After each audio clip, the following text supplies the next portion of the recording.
I'm going to be showing you my winter gear and be giving you all the tips that you'll be needing to make the best decisions while you shop for the winter.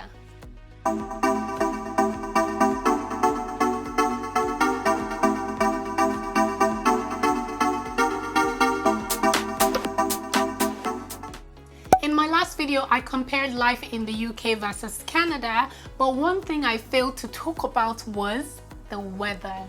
I deliberately did not talk about the weather because the weather deserves a whole video.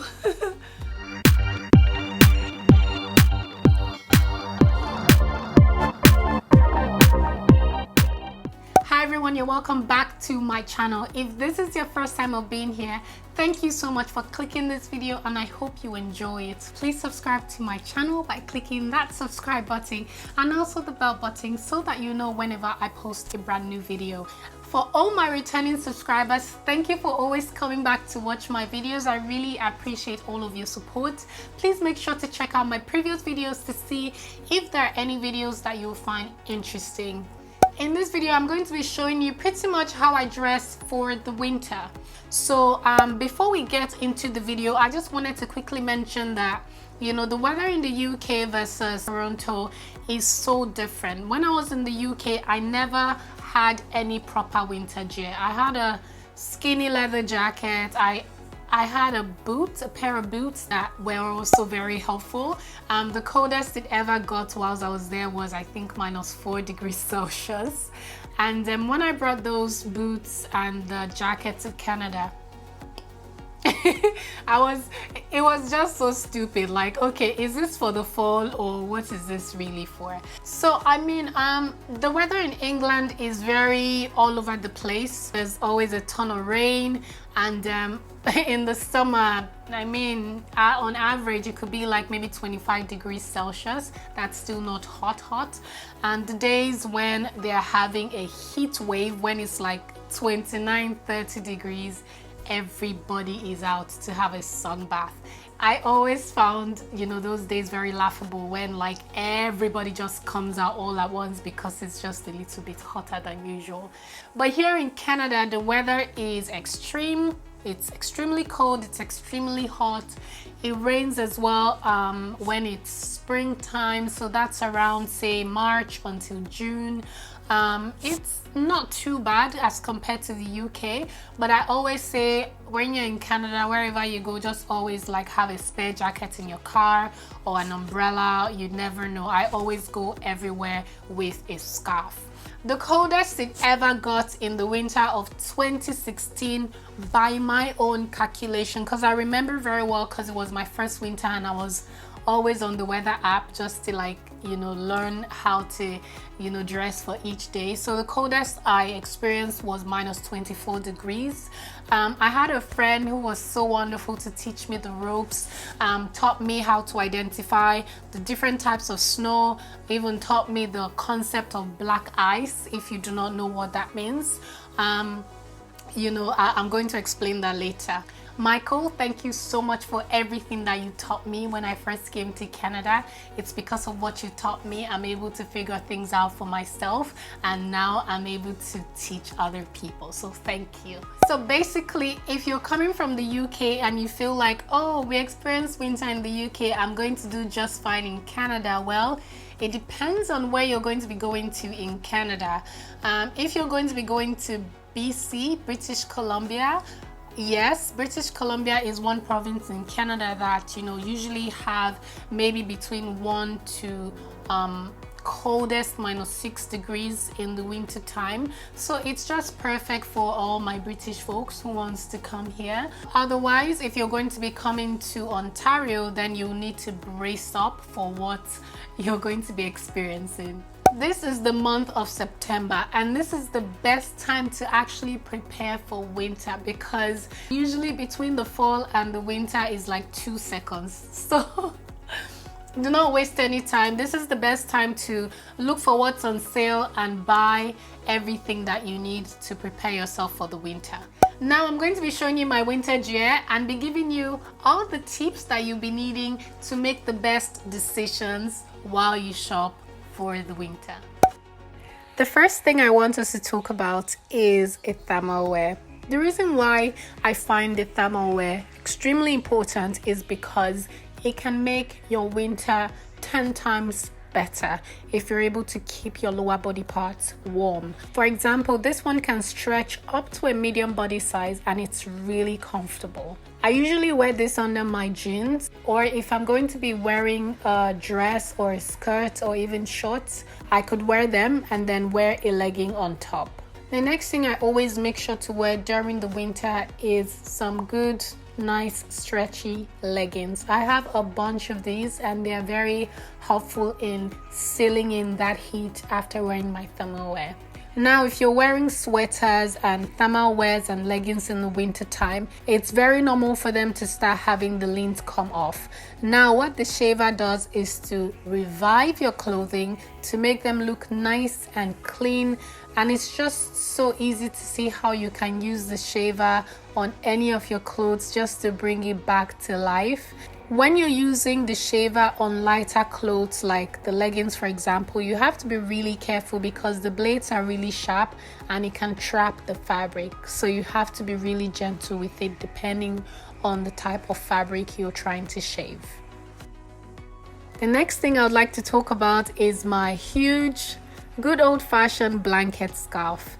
I've had this scarf for over 3 years now and it's been serving me real good.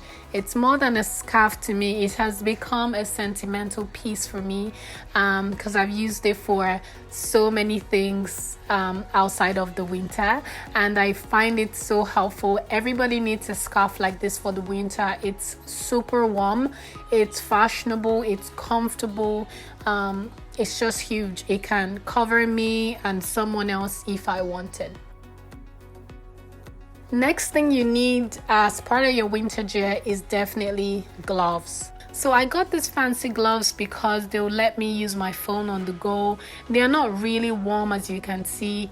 These gloves are great if you want to look fashionable, but if you want to actually keep your fingers warm, you have to get proper gloves. But for me, I love these ones. I've been using them for a couple years now. They look ugly, but they are super warm, and that's all I'm after. Now let's talk about hats. In the winter time, you need proper hats to keep your head warm. Me, for example, I love to use scarves because I feel like the hats make my head extra big. There are different types of hats you can get. Just get whichever one makes you feel comfortable. Now, when I wear scarves, I actually just cover my ears with my scarf because I do not like wearing earmuffs. I feel like they are just an extra accessory and I end up losing them anyhow. So to avoid losing them, I just always use my scarf to cover my ear, or I use my headphones. Now, I know you might be asking me, okay, can I wear nice fashionable coats like this? Yes, you can wear this nice coats. We all want to look very nice and fashionable in the cold time of the year, but these coats would be best in the spring and the fall. Now let's talk about real winter jackets, okay? Now, in buying a proper winter jacket, the first thing you want to know is the down power rating. Now, down power just means how much insulated this jacket is, and usually jackets that have down power are usually insulated with geese feather.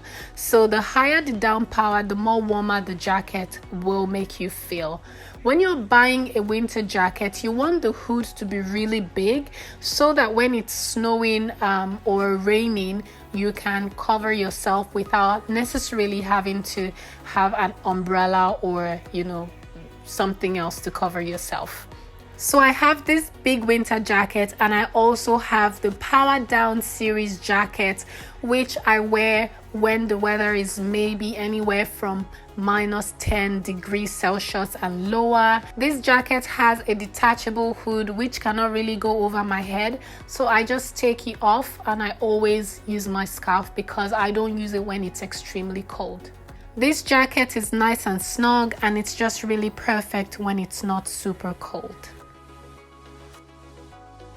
Now let's talk about boots. But before we talk about boots, I want us to talk about the black ice. Black ice occurs when snow or moisture from the air freezes rapidly, attaching itself to the frozen pavement. Unlike freezing rain, which can appear white or translucent due to trapped air bubbles, black ice is almost perfectly clear.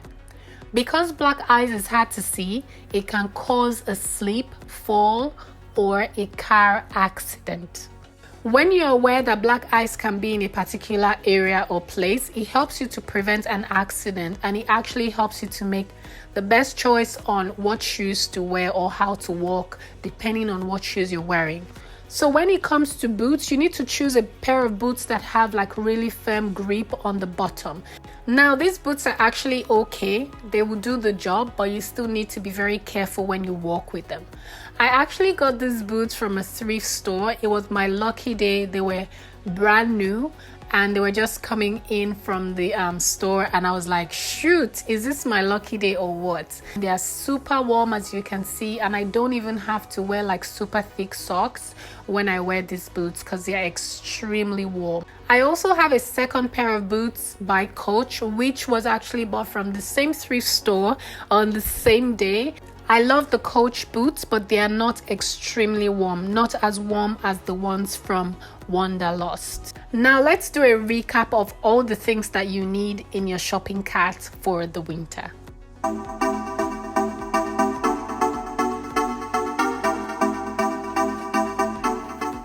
Now let me show you how I'm going to be getting dressed when it's say minus 10 degrees Celsius. Please remember that nobody is the same. Wear proper clothing if you know you get colder. And please, if skimpy denim skirts are not your style, don't dress like me.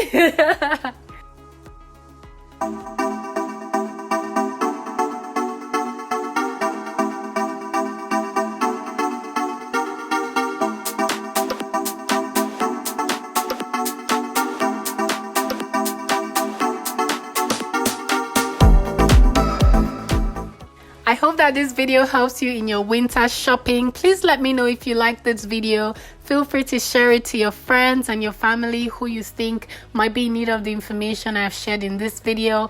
Thank you so much for watching this video. I want you to dance like me from having a wonderful winter. So anyways, I'll see you in my next video. Thanks again for watching, and bye bye.